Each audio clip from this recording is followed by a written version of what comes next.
Hello, welcome to LifeTalk for Tuesday, January 15th, 2019. As you can tell, we got our technical problems fixed, so I'm not making a complete fool of myself this week. So, yeah, Hi, I know you thought it was so funny. It was pretty entertaining to watch. I had to go back and rewatch it a few times. I know. It was kind of humorous. I know you got a really big kick out of it. Of course, it wasn't you that was being humiliated.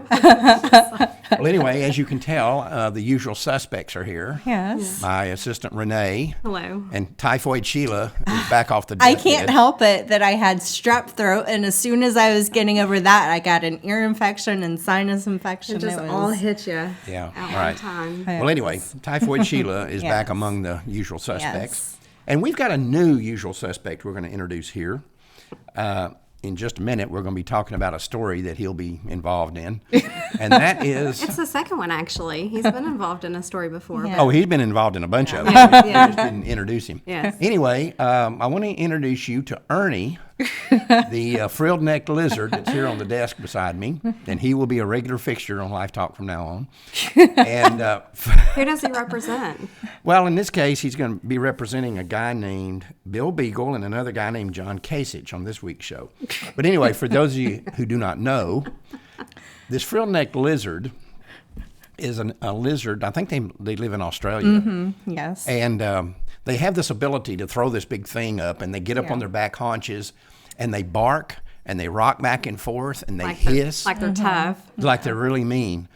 But if you just make one step toward them, they turn, and they can get on their back legs, and they run. It's the funniest looking thing you ever saw. We don't have a video of it. Yeah. And they actually live in trees. I researched it a little bit. They live in trees. They only go down for mating, trying to defend their territory, which they don't do too well, and, searching for food. Anyway, they are comical. They scatter as quickly as they can. Go on YouTube and punch in frill-necked lizard and see. These things are comical.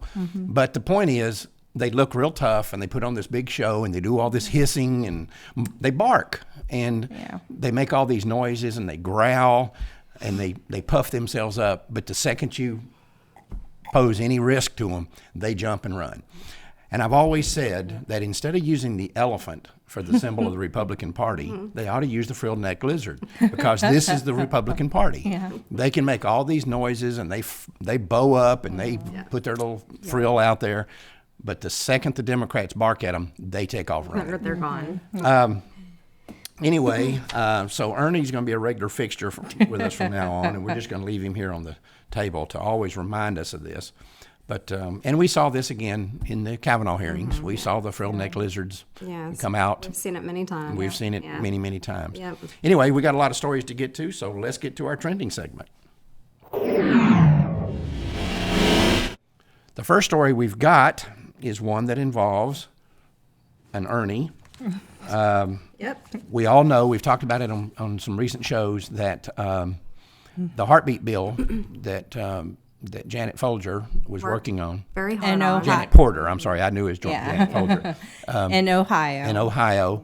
They had the votes they knew Kasich, who was a Republican, always claimed to be pro-life, turned out to be a bald-faced liar and an Ernie. Anyway, he vetoed the bill. They had the votes to override the veto until another Ernie, another coward named Bill Beagle, flipped. And when they lost his vote, they lost the bill. The good news is Janet is not discouraged, and she is going to continue forward. And they're going to introduce the bill in the next session of the legislature. Now they have a new governor, Mike DeWine, who has always been pretty strongly pro-life, and we'll see if he turns out to be an Ernie or not. But anyway, all they need now is just enough votes to pass it without the override. Because it passed, they actually vetoed the override and the House. Yeah, overrode the veto. Yeah, but it was the Senate Right. that, we're Bill Beagle. Everyone, make sure you contact Bill Beagle. I'm sure he'll love your calls. I'm sure he will. But and I'm sure like I said, he did the frill-necked lizard routine. Meanwhile, in Germany, there's a man who was born with Down syndrome, not expected to even be born. Matter of fact, the doctor thought that the labor would kill him. He was 22 weeks along. The labor didn't kill him. and he was born, and they told him he'd only live a year or so at the best. Maximum of 2 years was what all the health professionals said. He lived to be 21, and he just died.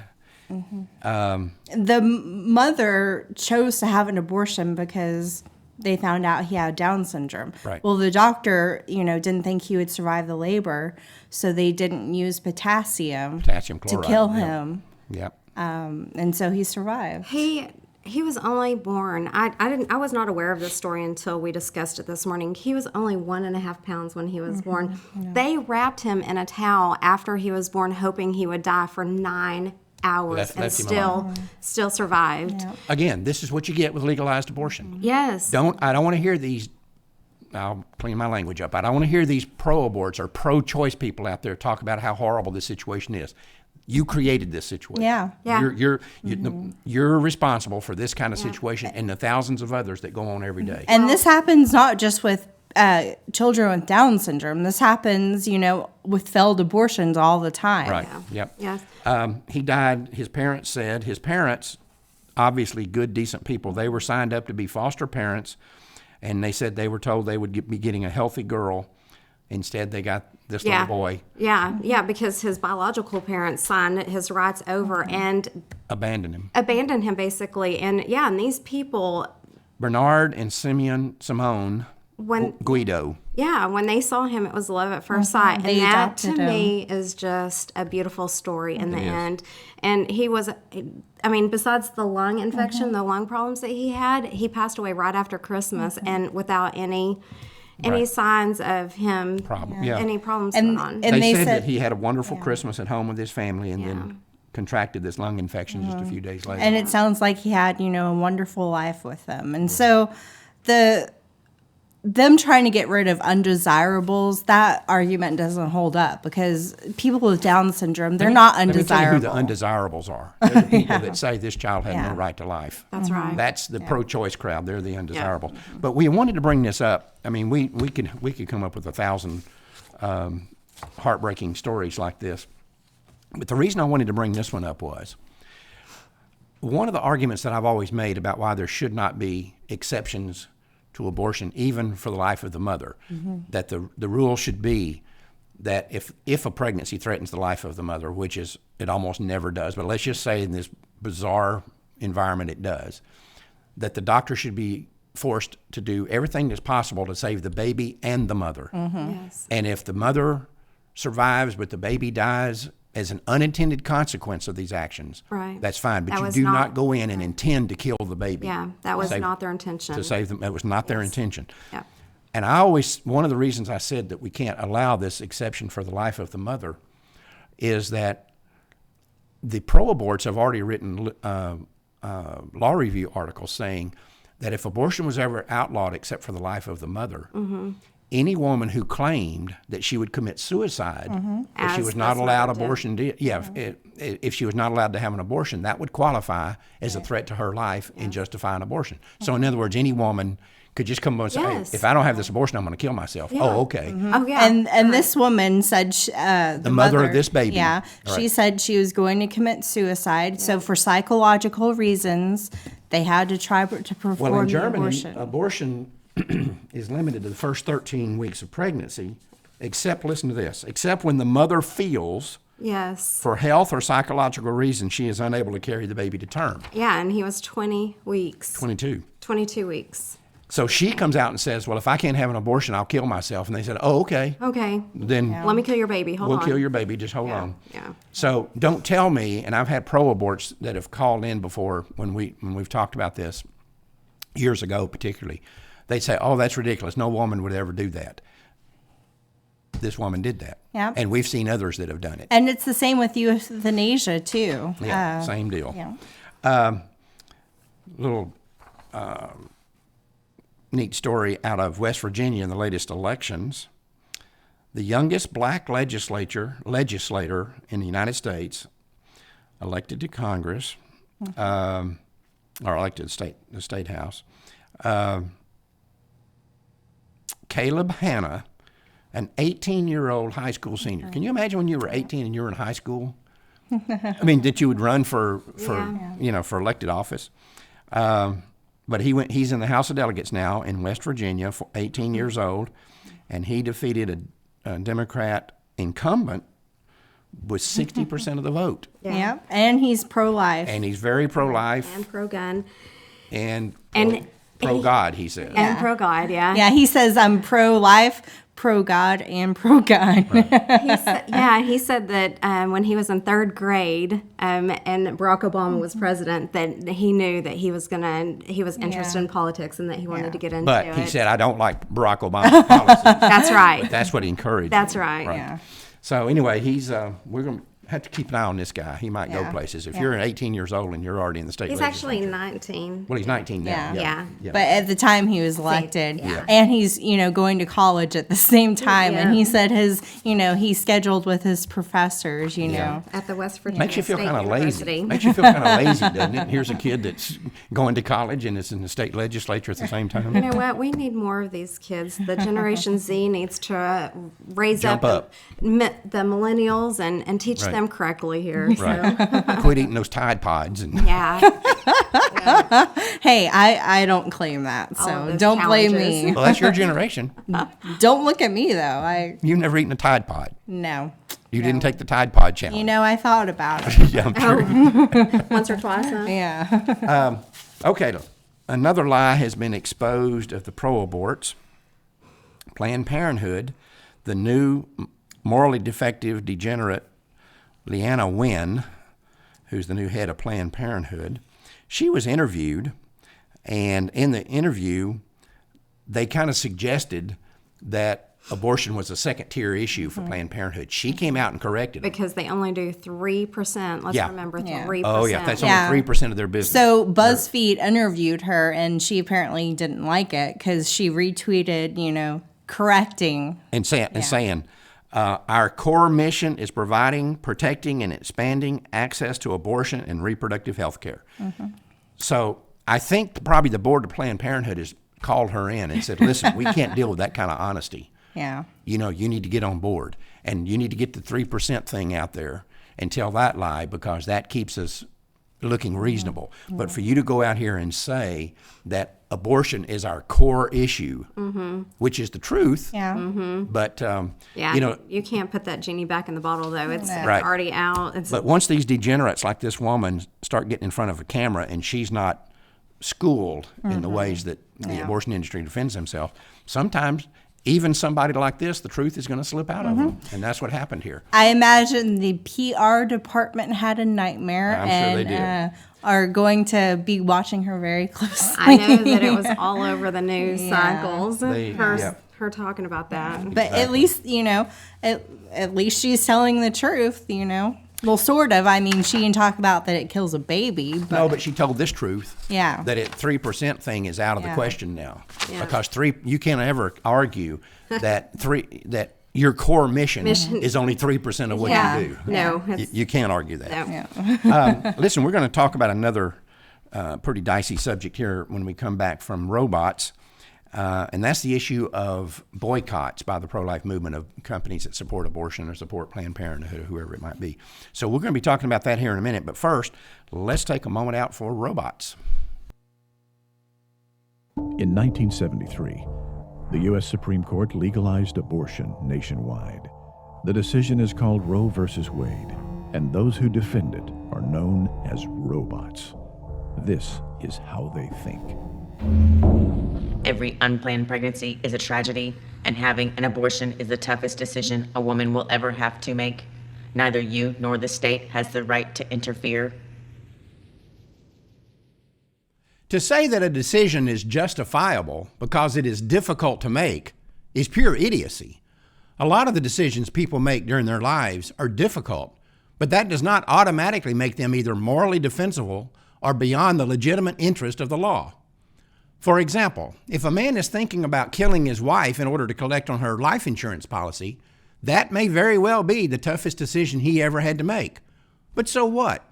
That doesn't mean he should be allowed to do it, or that no one else has the right to intervene on his wife's behalf.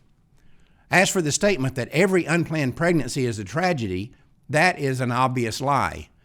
Every year, millions of very loved children are born as a result of unplanned and even unwanted pregnancies. As for those women who do see their unplanned pregnancy as a tragedy, let me point out that tragedies often attract vultures. In the same way that hurricanes attract looters and car wrecks attract ambulance-chasing attorneys, unplanned pregnancies attract abortionists. They take her money, kill her baby, and shove her out the front door. And of course, sometimes they botch the procedure and put her in a nursing home or on an autopsy table. According to the abortion lobby, these people are helping. Meanwhile, those same women are offered food, shelter, clothing, medical care, child care, help finishing school or getting a job, and whatever else they may need to help them through this time. And the people who offer these services do so for free. They are the pro-lifers who operate and finance the more than 3,000 crisis pregnancy centers across America. According to the abortion lobby, these people are interfering. And in a way they are. They are interfering with the flow of cash into the abortion industry. Of course, the real question is why having an abortion is the toughest decision a woman will ever make. Perhaps it's because every woman knows that if she has an abortion, she will be murdering her baby. And you know what? That should be a tough decision. I mean, imagine how cold-blooded or mentally unstable a woman would have to be to say that killing her own child was not a tough decision. All right. Words to live by, don't you think? I mean, Absolutely. Oh, yes. pure genius. Wisdom. Who just, is that guy? Such wisdom. wisdom just raining down. Yeah, it's amazing. Amazing. Anyway, of course, having raised this one over here, she never listened to anything I said. And now in the last 8 years, you've never listened to anything I've said. So apparently... We're hard-headed. What yes. can we say? Yes, you are. Well, I get as a it matter from of fact. him. So. You didn't get that from me. She said that in a very polite way, too. You might have got that from your mother, but not from me. Right. Anyway, recently, golly, I just got a mental block. Show how old I am. Morning, Melissa.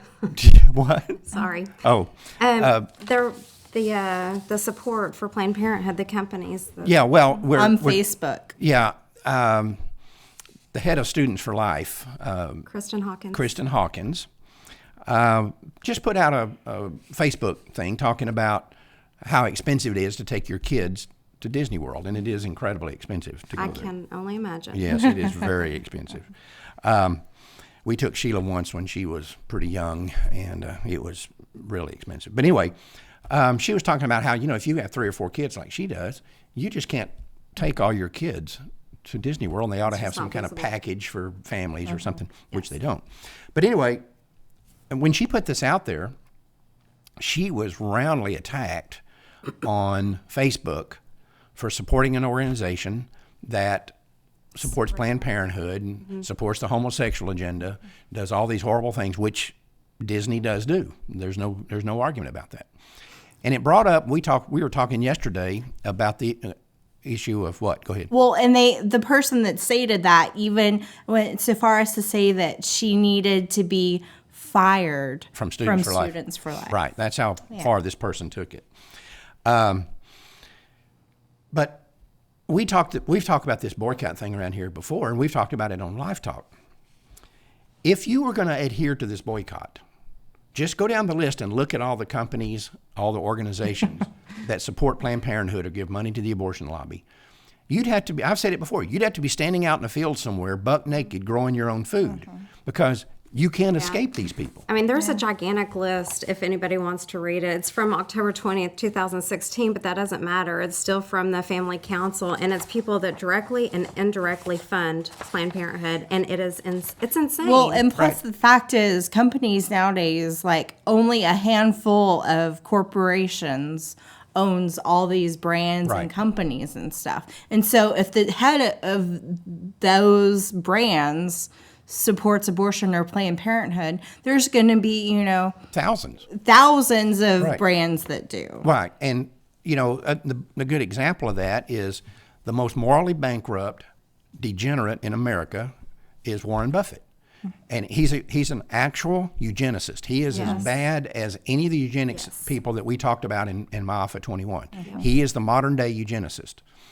And if you look at the companies that Warren Buffett owns, it is mind-boggling. You can't escape them. You cannot live in this society without touching one of these companies. And I totally agree with this. And you know, years ago, I had a situation, and I think I've told you, I know I've told both of y'all about it. I was somewhere at a pro-life event, and I picked up the tab for dinner or something, and I used my American Express card. At this time, American Express was the big boogeyman for the pro-lifers because they gave like $10,000 a year to Planned Parenthood. This woman that was with me, who had picked me up at the airport earlier in the day, went berserk, and she was livid, angry with me over this. But she had picked me up in the airport and driven me to this dinner in a Ford Windstar van. And I asked her, I said, okay, I understand you're upset with me because I have an American Express card. What about that Ford Windstar van you're in? That's right. At that time, the largest corporate supporter of abortion and the homosexual agenda in America was the Ford Foundation. Yes. Ford Motor Company was the biggest offender in the country on this. And people forget something. The first auto company to take out an ad in the homosexual magazines like Out and some of the others was Volvo. You say, well, what's that got to do with anything? When they took that ad out, Volvo was owned by Ford. So not only were they radical supporters of the abortion agenda, they were radical supporters of the homosexual agenda. Now, I've had Ford products. I was a Ford dealer at one point. Your family is big-time Ford supporters. You drove here today in a Ford. We've had Ford vehicles. We had a Ford van and we had a Ford pickup as our company vehicle here. And also, this person, Facebook is a big supporter. This person's on Facebook saying this. We use Facebook and social media to promote our projects and stuff. Right. So you can't escape it. yeah. You can't escape these people. And the pro-life movement, you know, these lists like you're talking about, those are very good. And there's another organization, Life Decisions International, that has done a very good job over the years of compiling a list of who all these people are. Right. But you can't compile them all. But you can't compile them all. And if you do, and you say, I'm not going to deal with any of these people, I bet you there's not a restaurant chain in Denton that we could go to. Yeah. Because if you look at who owns all these restaurants, if you go down the list of Chili's and Fridays and just go down the list, they all are owned by one or two companies. Yeah, because these are mainly big name corporations. You know, Bath and Body Works or Bank of America, or But even with local, I Right. mean, Yeah. if you were here in Denton, you know, it's a college town. And so local, there are places that I go that are good restaurants and stuff that, you know, support Beto and, you know, Right. all these, you know, and that's just something that, you know. Yeah. I mean, you go to Starbucks. Yeah, I do. You're one of those people that pays $30 or $40 for a cup of coffee, which I don't understand. But I don't go to Starbucks a lot, but I do. but anyway, you can't escape it. no, you can't. And I've said for years, if the pro-life movement wants to be serious about this, there's a way to do it. And I totally agree we shouldn't be giving money to these people. But with it spread as far as it is, and you can't avoid it, then what we need to do is do like labor unions do. They're like in the auto industry, what they do. They pick a target. When the labor union contract with the United Auto Workers is up, they don't strike all the car companies because it would destroy themselves. It would destroy their own people. They pick one. And when that one caves in, then they use that contract with all the other ones. My argument has always been, and I've made this proposal and I've gotten almost no response from it. What the pro-life movement needs to do is the leadership of the movement needs to come together and pick out a target. And let's just say it's going to be Warren Buffett's companies, or, you know, so that means if you have Geico insurance, he owns Geico. You got to drop Geico insurance. But if we all did that, then we would have an impact. But when it's spread this thin, you have no impact. If you say, I'm not going to eat at Olive Garden because they give money to Planned Parenthood, and you got yourself spread so thin over 1,000 different companies, They don't even feel that. But if let's just say the leadership of the pro-life movement were to come together, and I have thrown this out there, like I said, and gotten no response to it, and they all agree this is what needs to happen, but nobody does it. We need to come together, and let's say once a year, we come together and say, okay, our target for this year is American Express. Our target for this year is Ford. Our target for this year is a General Motors. So if you don't buy a Ford, you're going to go buy a GM car? Well, they give money to Planned Parenthood too. So Well, Ford doesn't. I'd like to. Okay. Ford does not give to Planned Parenthood anymore. right, They do They- give to Susan G. Komen, though. right. Okay, so that's indirectly. Right. And Susan G. Komen is a big supporter of Planned Parenthood. And- Right. and- So that's what I'm saying. You can't stop this. Yeah. Right. And speaking, I mean, as an example, for a couple of years, the big thing was the Girl Scouts. There were, a bunch Right. of pro-lifers rightly so. found out that they supported Planned Parenthood. That they were Susan G. Komen. And so I would say the majority of pro-lifers, said, hey, we're not going to buy Girl Scout cookies anymore. And that did have an impact. It, only lasted for a couple of years, but you could at least see a little glimmer of what you're proposing working. We've got to start targeting. We take a shotgun approach right now.